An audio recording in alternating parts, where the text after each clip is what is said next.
بلوچستان کے حالات کسی سے ڈھکے چھپے نہیں۔ صوبے کی آبادی کا 41% حصہ غربت کی لکیر سے نیچے زندگی گزار رہا ہے۔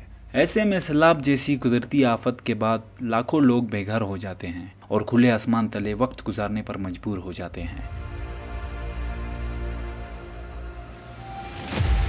جہاں خوراک کی عدم دستیابی کے ساتھ ساتھ گیسٹرو اور جلد جیسی بیماریوں کا سامنا کرنا پڑتا ہے۔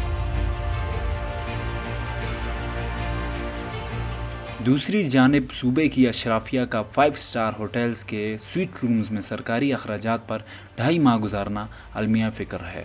ترجمان حکومت بلوچستان فرح عظیم کوئٹہ کے 5 اسٹار ہوٹل میں 2.5 ماہ سرکاری اخراجات پر رہائش پذیر رہیں۔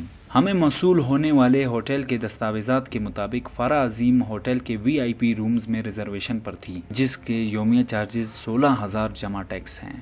اس سمیت ریفریشمنٹس، میلز، کافی اور دیگر سروسز کے چارجز حکومت کو لاکھوں روپے میں پڑ گئے۔ اس کے ساتھ ساتھ گزشتہ دنوں میں ایک تقریب میں وزیر اعلیٰ بلوچستان عبدالقدوس بزنجو نے اساتذہ کو بھی لاکھوں روپے کے لیپ ٹاپس بانٹے۔